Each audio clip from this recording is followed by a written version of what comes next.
consistently throughout this tournament. Look at that respect. Yeah, as we enter Champions Select powered by Omen and HyperX, you can already see Carry as Rakan taken off the board, but I feel like TES are just juggling problem champions to ban. First it was the Vi, then it was the Sejuani, and this is how it feels when you lose the first 2 games. You have to hope that there's more that they have prepared for this series, because thus far every option has failed them. The Rumble now taken out. They don't want to see it on either side, but the junglers wide open. Sejuani in game 1 was the pick. The Vi still available for Owner if he wants it, and the Sylas remains the priority for TES. Okay, and they slam instantly the Gnar as well. With the Jax and Renekton and Cassante and everything all up, they want that versatile pick for Zeus. And this feels like a call-out. Zeus has gotten the better of 369. Well, and I feel like just full confidence picking Gnar here just means you feel like you're better. That's straight up this. You're picking Gnar into Sylas. Yeah. Right? That is what's next. They're going to pick Alistair. That's one of the best ultimates that you can possibly get. Oh, that's Fakers. The Galio, one of the ones we mentioned in the previous game as a possible cook into the Sylas, but shows up here. I will say there is a slight swinging door open for a flex even into support, although that is very far down the draft. Yeah. Would have to be a very big surprise towards the end, but they are red side, and generally they're going to save Carrier's final pick, the counter pick, to red side, so to keep it a little bit open. Xin coming through, strong mid-jungle duo, but I will say with Gnar locked in, you highlighted the Sylas interaction, but also the Rage Bar means that T1 aren't going to have the same liberty to play at arm's length like they did in the previous game. They will need to go in when that Gnar bar is up. It's going to take them about 30 seconds to recharge it. That's not a difficulty Sylas is going to have when he steals that ult away, so they have to be decisive. Now it's the Kai'Sa coming out, the potential for picks here from the side of TES. IG Kai'Sa slammed here. Let's see it. For Jackie-Love, it also means that I think with the Ezreal, we already saw him have a lot of agency.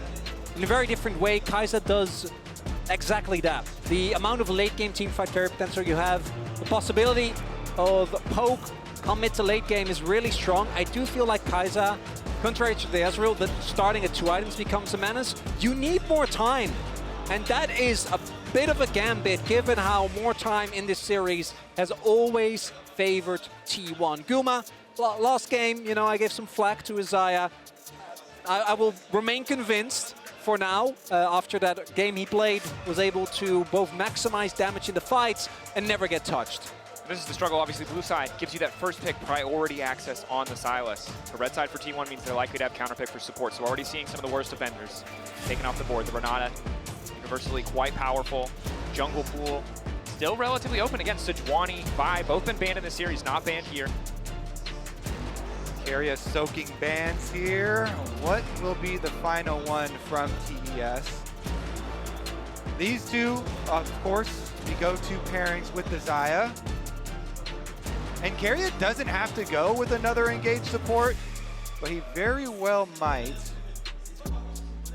It's opt to go for the Vi instead here. Take it away from Owner, who has been so good at it at Worlds with it so far. Owner's pick expected to come through here. Sejuani is, yeah. Malachi even is a well, not into a Sylas. Yeah, he already has enough good ultimate. They already gave him the Gnar. I don't think they want to give him anything else. Oh, okay. Yeah, that even better. Oh, that is such a sick pick into everything that TES has literally so far. literally all of them. How many times yesterday did we see Peanut block a Kai'Sa from being able to dive into the back line and finish a kill off? And that is what TES want to be able to do with all these champions. Find these isolated targets, pick them off for the Galio before anyone else can get involved. Also, like, you're running, again, a dive, a short-range comp into Poppy Galio. That's also always going to be tough. I think you need to go for something like a Hail Mary, but it's still a flex. You're literally diving into anti-dive right now. Yeah. You are full diving into full anti-dive. That is a scary proposition for TES. That's not great. That is a very scary proposition for TES, but you can't pull off the brakes now. You're already really committed to full dive, so they're going to full send it. But T1 have literally some of the best, if not the best, anti-dive in the entire game drafted for themselves. Also, just Mertrez is insane in this game. The damage reduction, the tenacity. Now, again, the Poppy remains a flex. We saw Peanut bring it out in the jungle. The Poppy support, super popular at MSI. Less successful here at Worlds thus far. What is the angle? Ooh. We don't trust Carrier, guys. Don't worry. We'll see what actually ends up getting locked in here. I do think continuing with the theme of counter dive definitely is the way to go. Up. The global pressure. Extends the Pike! And that goes all the way back to the DRX carrier days. This man loves his Pike. It feels so poetic against what could be an elimination game for yet another LPL team against T1. Another name on the list for T1. How many times have they taken down an LPL representative? How many times have they knocked down the hopes of this region? It's volatile, it's explosive, and I'll be honest, it's pretty damn risky, but T1 are gonna go for the Pike. I think it's a really good pick into stuff like the Xin. You know, they want to try and pressure TN and look for picks on him. The jungle plus support duo here is just so lethal. Poppy already counters Xin mobility, which is very limited to begin with, and Pike can punish it over and over and over. You burn that Xin flash one time, it feels like support jungle is massively, massively in the favor there of T1. They also have legendary Faker at Worlds, Galio, at their back, ready to throw down Galio ultimates. I foresee the beginning of this game, Owner and Keria being able to run wherever they want and determine the pace. And again, a game where Keria has so much agency. We haven't seen Pike since 2022 Worlds. This is a champ that, similar to the Rakan, can be anywhere, can dance around a lot of these picks. The difference, Pike does a hell of a lot of damage early on. If he goes for the Hail of Blades, this is going to be tough to match. Plus, it's a huge pressure on your mid lane matchup because this Galio pick into Silas is already threatening, has so much setup potential, and now you're gonna have to worry about Pike roams from bottom lane, Poppy possible ganks as well from Owner. There's so much potential here. TES though, they have to dig deep. Our whole site has to be on TES right now. This is a must-win game for them to keep their year alive. And in their first best of 5, back at MSI, right, which was Cream's first international, they were able to crawl their way back to a game 5, and then unfortunately dropping to Gen G, but that was the eventual tournament winner. But what was much more harrowing was then the follow-up series, where they got 3-0'd. And you gotta imagine the amount of pressure on these players just to ensure that it does not happen again is something that's gonna be weighing heavily on their minds as we go into this possibly final game. And for TN, early jungle pick, a proactive early jungler. Diego wasn't successful.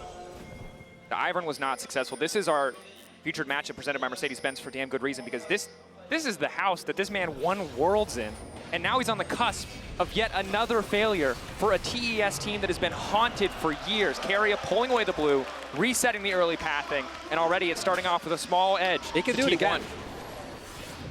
Pike value showing up already here for Keria. As you can see, Owner on the opposite side of the map because of the lane swap, starting on enemy Wolves with the Poppy and cleanly clearing their side of the map.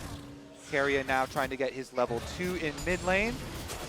Again, the top laners have the ability to teleport over. They try and defend with the level 2 tops and level 2 supports.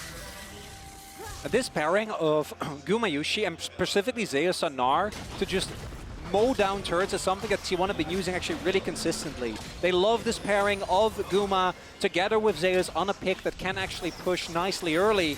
We'll see how much value they're going to get out of it this time around. You can see level 2, they'll just delete that wave, the power of the boomerang, as well as the feather collar. Faker and Keria try to get a bit of work done in the mid lane. Again, Pike alone does a lot of damage in those early levels. A Bone Skewer into the triple auto from Halo Blades, usually enough to take about half the health of any level 1 or level 2 champion. So Keria's going to try and slip in for the defense here.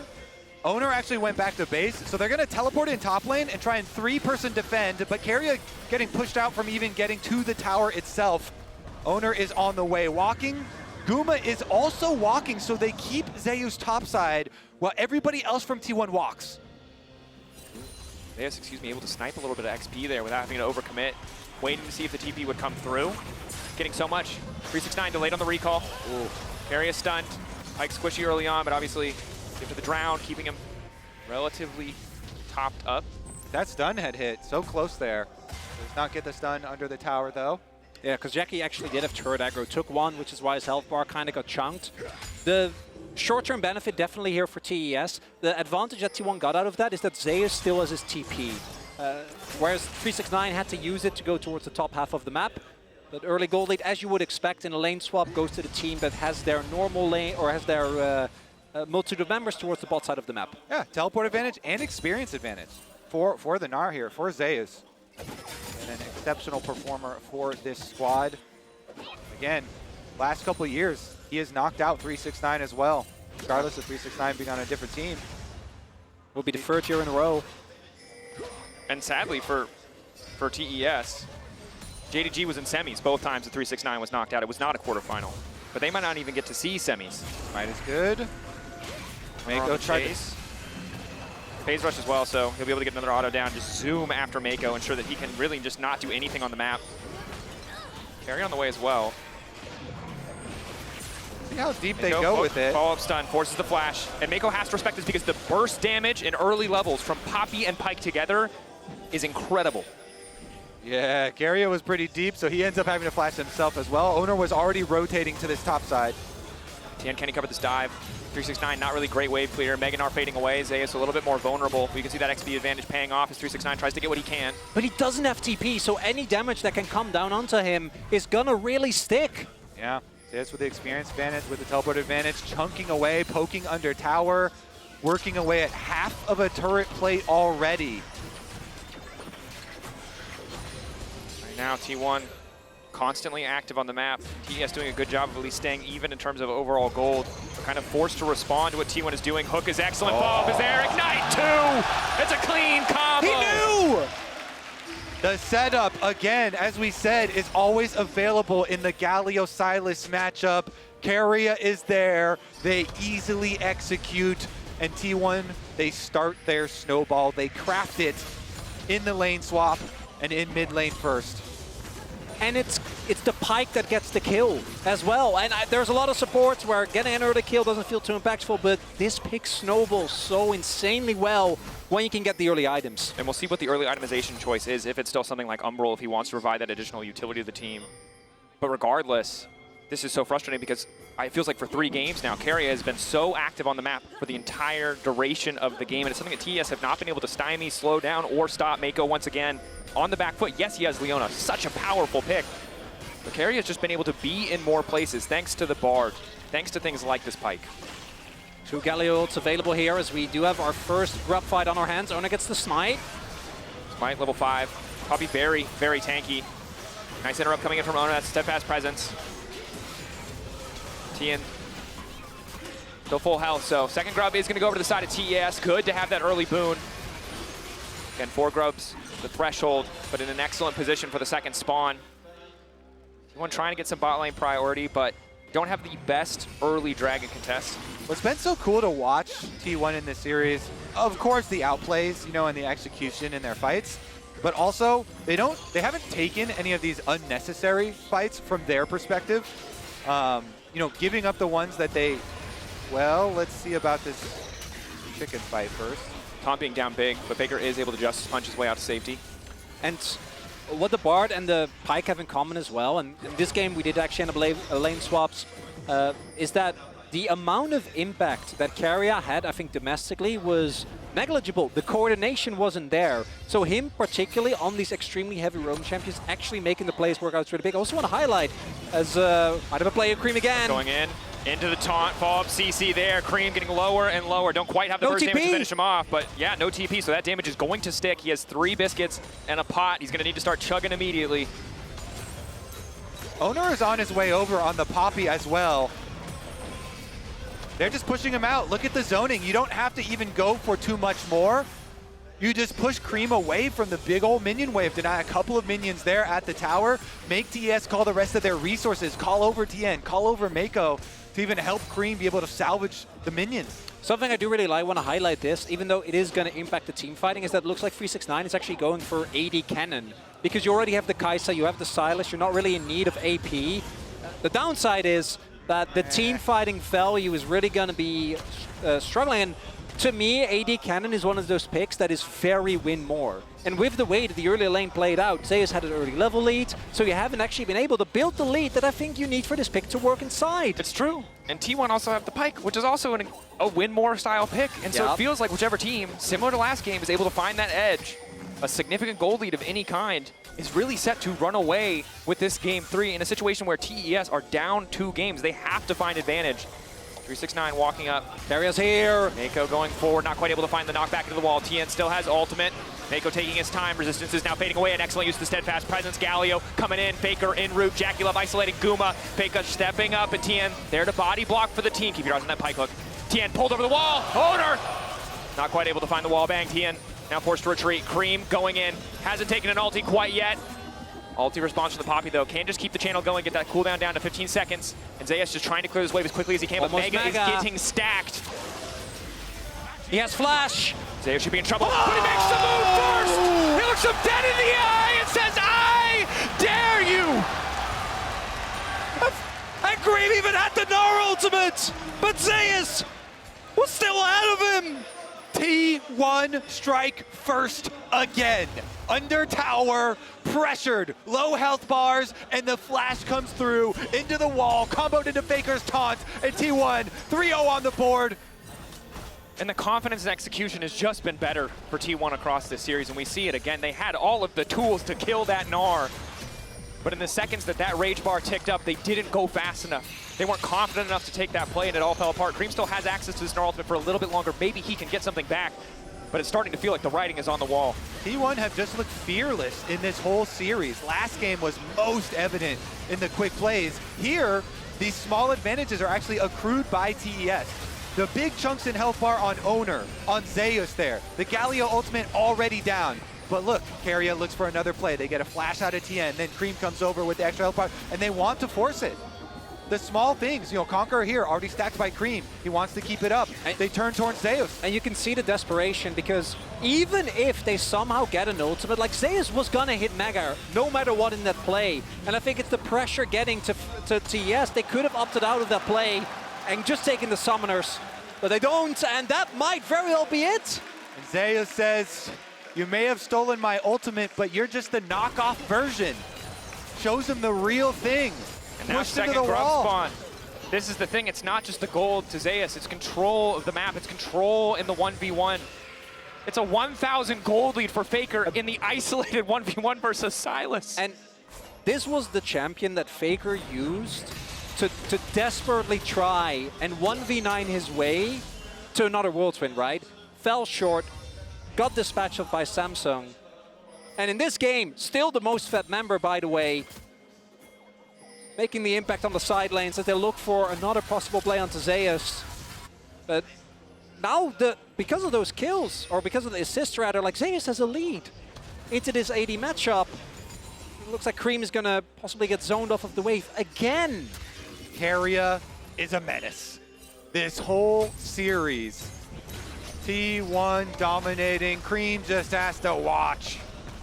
And there's nothing he can do. Waits for the wave to get trimmed a little bit before he can even step up.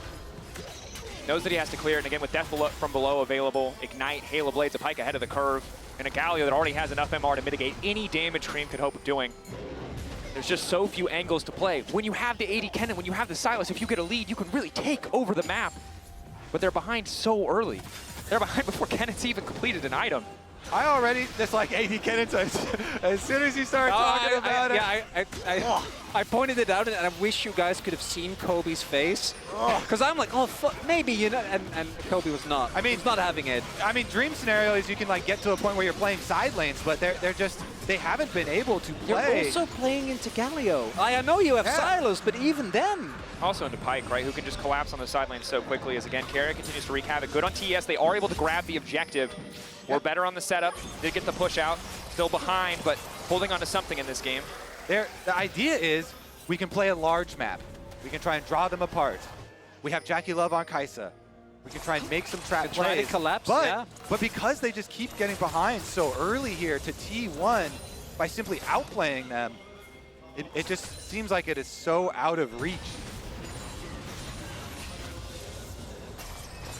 Look at the siege. Guys, Mid lane turret is just getting obliterated.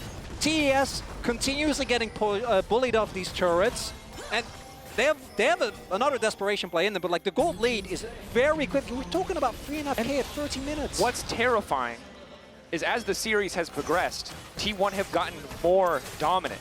in every single game. And yes, last game was slow. It came down to 1 or 2 fights, but they out executed when it mattered. TES need to be willing to get aggressive. They need to be able to fish for these picks. This one probably won't work because Faker, again, doesn't take damage. He has Mercs and Hollow Radiance. Yeah. He's not taking damage. 1.7k gold ahead, fully built. Like, Faker is built different, and it is going to be too difficult to take him down. I never knew what we meant by that was Mercs and Hollow Radiance, but now I understand very specifically what people mean when they say he's built different. As Pike going in, Phantom Undertow is clean, 369 running. Oh, come on! Hold on to the blast, but there's Owner! The blast, the knock back into the wall, the knock up as well. Might's coming in. T1 making a montage out of TES in game 3. TES coming for the closing on the play. Don't do it to him, MasterCard. Don't do it to him. Oh, the lane economy is bad. The economy is difficult. The economy is rough for TES again. Need to find angles, need to find fights, but a 5K gold difference before 15 minutes. TP in.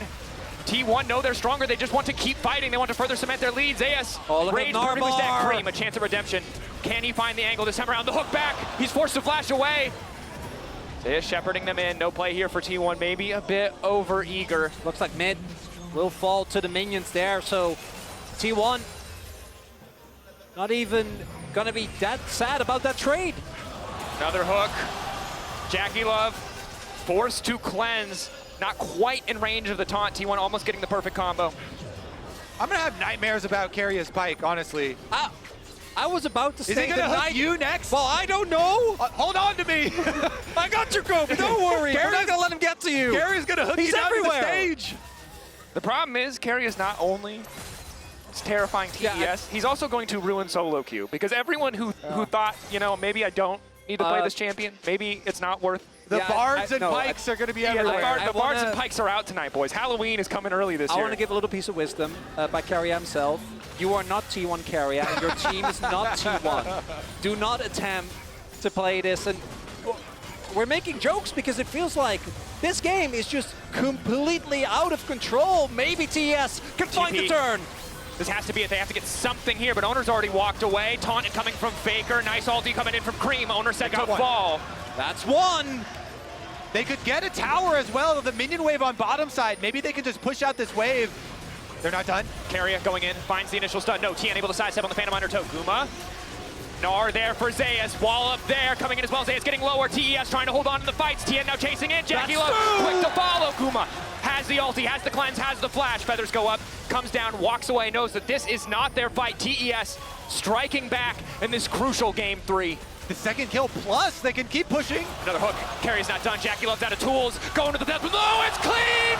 This man plays Pike. You love to see it. The ult.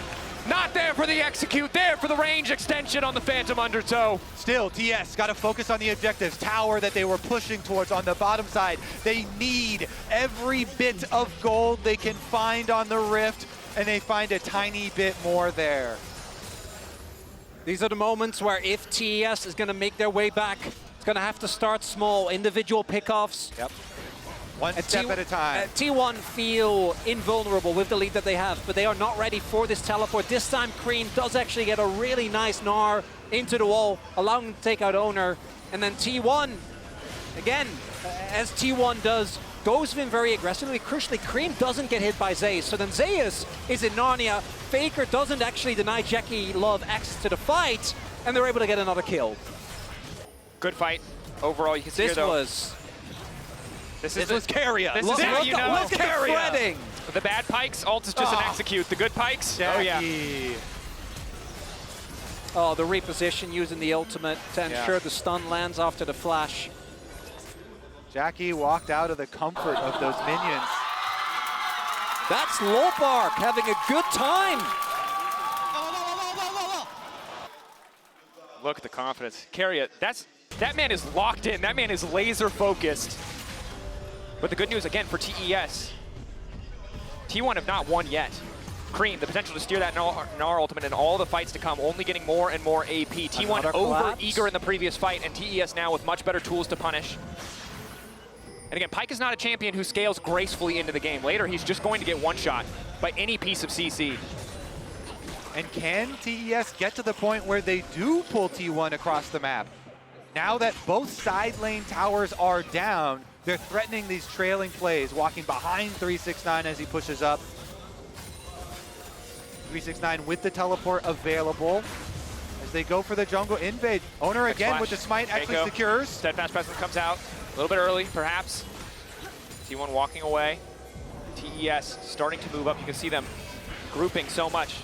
No one is responding to top wave yet. They're going to send Cream to catch it. They're going to at least clear out mid, try to use that pressure to get some control somewhere on the map. With the game state, again, 4.5k gold lead, definitely quite rough. My main thing, we haven't really talked about him yet, is the fact that Guma is disaccelerated. Specifically, him on Xayah gives so much additional safety in team fights. I think we saw in the previous fight, he wasn't really able to be a big part of it, which was a large reason of why TES was able to actually make the plays. But Jackie only sitting on an item. We talked about this, the spike for this Kai'Sa isn't really going to be the same way it was, and that was also a very different game state with the Ezreal being even, as opposed to really far behind. But you really need that third item before you become a big menace. And with Guma being as far ahead as he is, I think TES is going to have to find a way to get on top of the Xayah. Infinity Edge now done as well. But getting on top of anyone on T1 has been the struggle of TES across the entire series. They're just always out of reach. Again, because in draft, T1 recognized very early on that you're going to go for dive, and so they're drafting all this counter dive. Galio, Poppy, Xayah, even Gnar. And T1 here pushing out once again, sending Faker to the top side with his newly completed Riftmaker. Area. It's a lot of He's people. a little bit crazy. It's just going to swap places there. The hook, the Phantom Undertow. Now TES starting to get back to that vision control. Umbral Glaive allowing T1 so much more control. As long as it's not off cooldown, you know you're invisible on the map. Gold lead has been very stable though, and for TES, I think that's the best you're going to get in a situation like this. Try and trade as evenly as you can. As you get deeper into the game, those relative differences of items are going to matter less. I do got to say though that this 80 cannon, again, the position that you're in, you're 900 gold behind on a pick that really needs to get an early lead and kind of run away with it if you want to be able to actually match the teamfight impacts of the Gnar. Plus, the problem right now is, even if you want to play so much on side lanes and on a spread map, it's really difficult the way the game is set up with objectives to actually fully win a game that way. And so, at some point, you're going to be forced to try and go through a Poppy and through a Galio ult. T1 here, though, poking around, try and flirt with a possible red steal, but it will not be theirs. TES secure it. Keria, again, going very deep for these plays. Constantly off to the side, but again, he has Mercs able to walk away initially. Poppy ult coming out, but it's not enough. Key pick. T1 now trying to disengage desperately, but Cream going in. Gumayushi. Not gonna force to ult. Mako's had enough. Mako has had enough of Keria's antics. The punish is good from TES, but unfortunately for them, there is no big objective to take, and so it's just the kill money for now. But good to get that money back. Crucial to get that money back. Again, 2 items on Jackie. You talked about 3 items when that poke can start to come through. Stop T1 from being able to find fights so reliably. Even with MR in the inventory, that Kai'Sa poke would be insurmountable. Faker's on his way. Faker off to the side. 369, but it's Faker versus 4 here on the bottom side. Faker can force ult out. Being zoned off, ensuring that Zeus can push the wave, but that TP not really amounting to much. Yeah, they want to take advantage since Cream was up on top side with no teleports to be able to join, but the rest of T1 also a bit too far for the real trap. And I will say that the discipline we saw from T1 in Game 1 and Game 2 isn't quite as omnipresent. Well, I think most of them have been very disciplined. I think Keria has not. As you do when you play Pyke. Fair. Definitely trying to style a little bit, but do not underestimate TES. Still, the team fighting potential of this team. Again, I want to go in that Gnar ultimate that Sylas can steal. With Dracula now hitting his 2-item spike, see if they're able to use that as... If they lose another fight, then the Baron becomes available for T1. They have control of the pit, start of the objective here, as Zeus does just now timeout on his Mega Gnar. Good fight timing. Keria not going to hit the hook, force back for at least a few seconds. There's the TP. TP now coming in, There's 369, done. not the AP Kennen, again, is about to just get one shot completely here. Carrier finding the kill onto 369. TES trying to fire back with their down a man. There might not be a Megan offer for T1, but they might not need it. TN, at the very least, getting the steal. Retreat coming out. Carrier will not find the hook. Might go towards Nash. Is T1. Don't see the pings going down, but they are very clearly thinking in that direction. No 369, 20 seconds, does have the teleport available. Cream no ultimate, Kennen no ultimate, Tien no ultimate. This is such They a do have brutal vision. fight. No, it's not being started yet.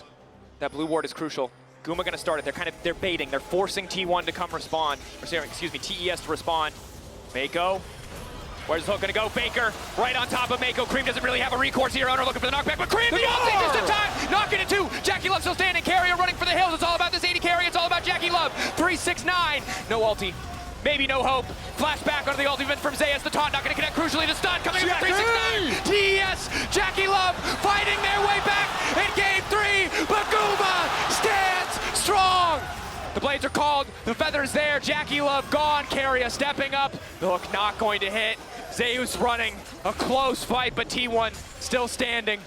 And so much is invested there for the fight. Even though it was close, still not going the way of TS, but crucially, they deny the Baron attempt here from T1.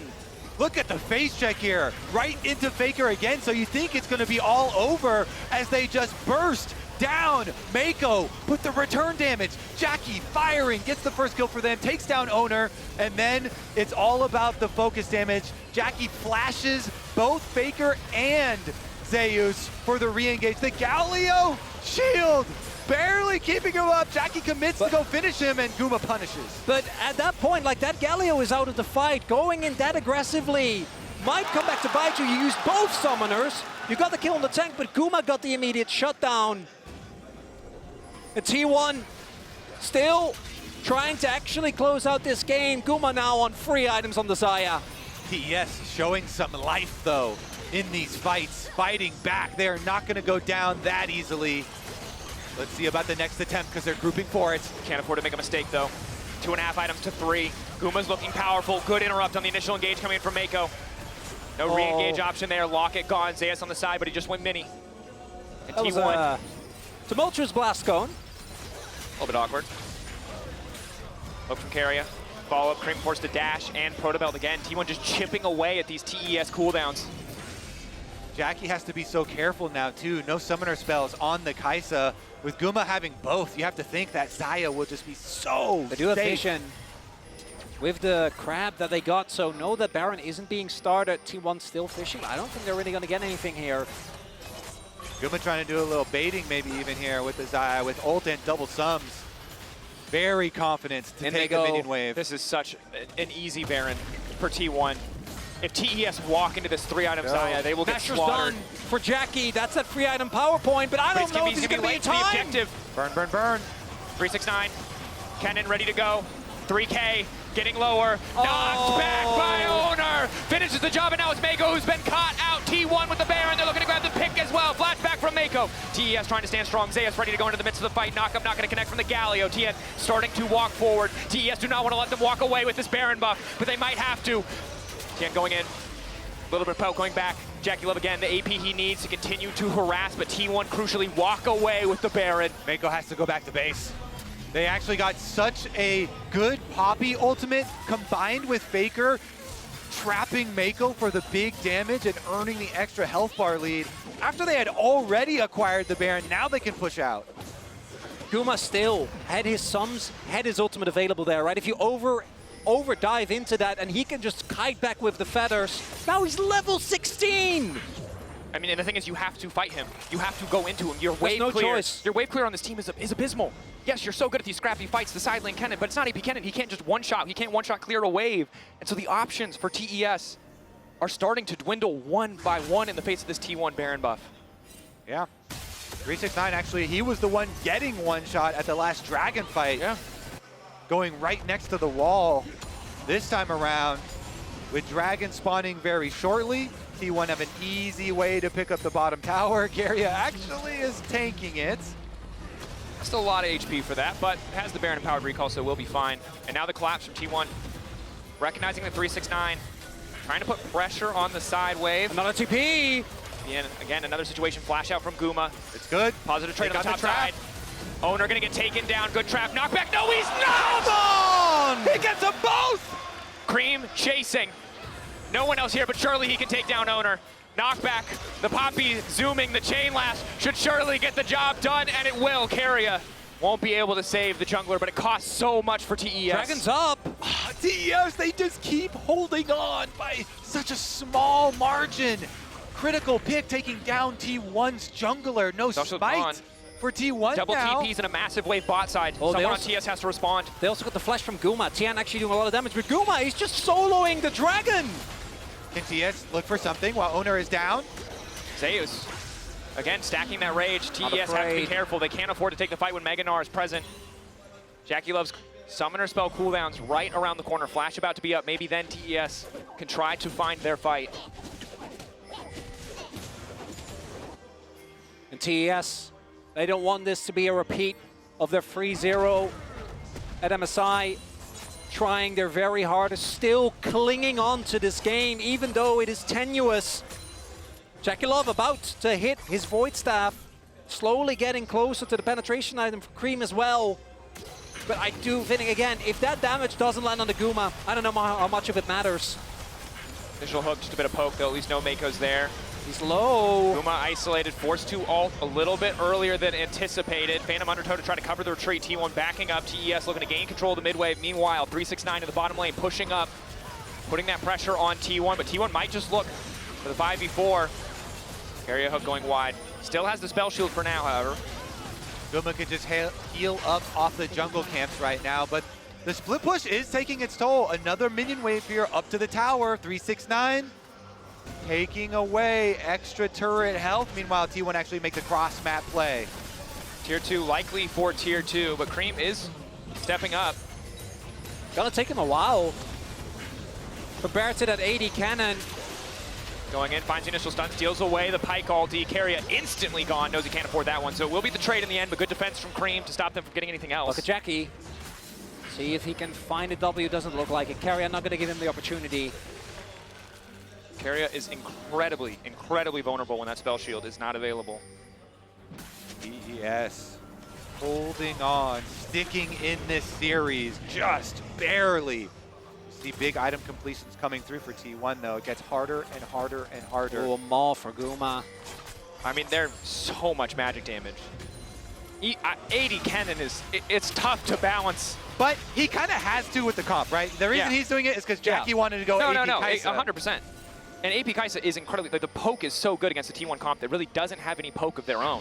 So there's a world where, as it starts to even up, as these goal differences start to mean less and less, where TES can just sit at arm's reach the same way that T1 have done to them the last 2 games. They just poke with this Kaisa. Breakpoint, though, is going to be this Baron fight, because T1 is 100% going to try and take that. While their lead is as big as it is, 3 items on Zeus, 3 items on Faker, 4 items on Guma.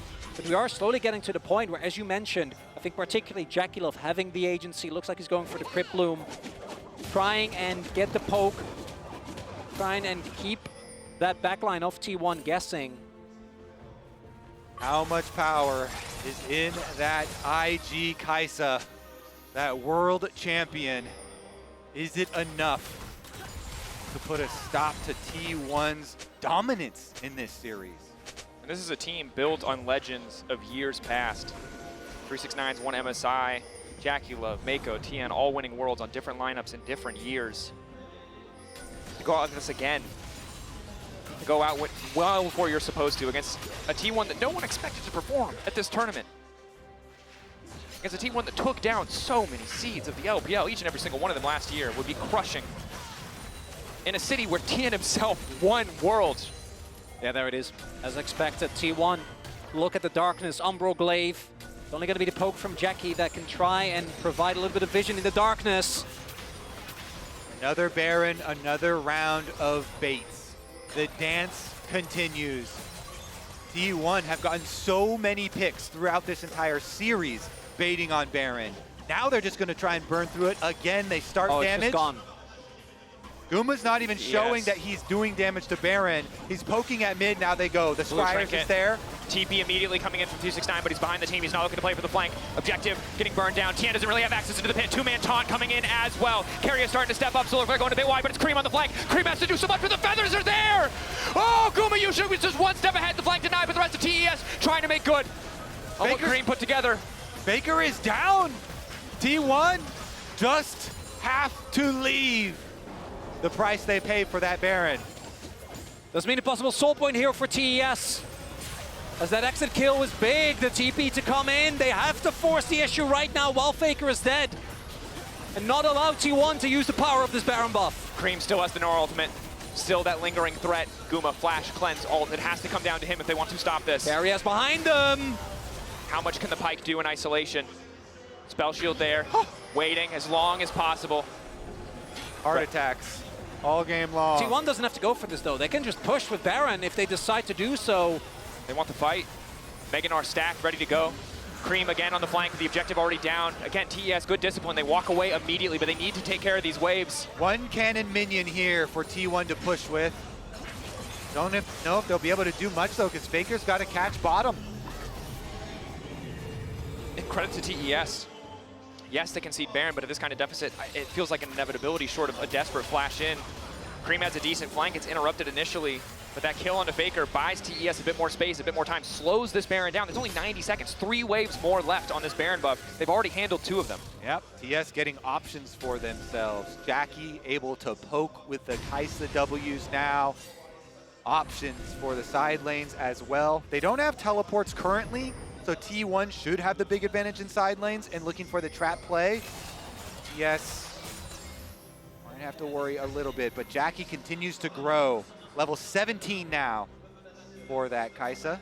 And Guma's maxed out. Like, yes, level 18 full build now, finishes his BT, which I do really like into Kaisa specifically. The extra sustain makes a big difference because this poke really hurts with Quick Bloom now done. But it does feel, again, with some of the mid-game discipline lacking from T1 and TES not giving up, not taking the punches, but instead looking for counterplay, have given them another opportunity to try and claw their way back into this best of 5. Credit to TES, this game looked done at 15 minutes. Oh yeah. And they have fought back. They have found a way. They've punished T1 where they can. They bought the time that they needed for Jackie Love to scale up, and that's the most you can do. And now the question is, as the fights are starting to get closer and closer and the gold lead means less and less, can they find one more fight to even up this game? Jackie with the Knight's Vow on him from Mako, and the hopes of TES resting on his shoulders. Can they find another pick?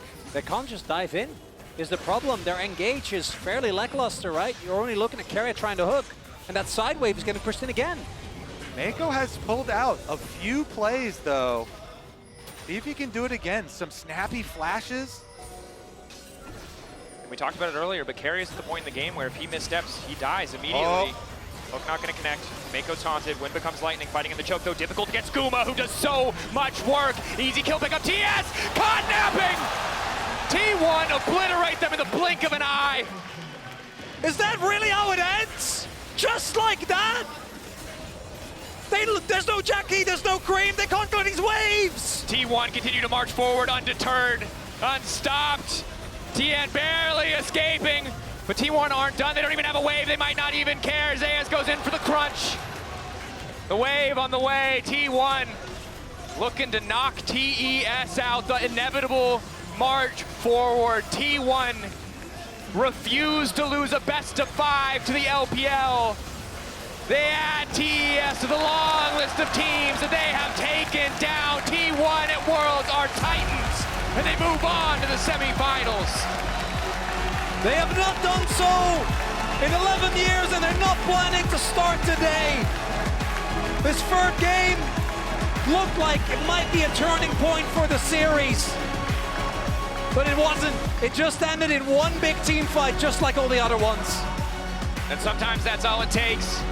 But we've talked enough about T1 and TES. Let's send it over to the analyst desk for more on that series. T1 at Worlds, they are inevitable. They ramp up even if you thought they wouldn't. They ramp up after even an abysmal summer. They have never, ever missed semifinals at Worlds, and they were not going to start today. They're taking their bow, and I'm blown away. And as always,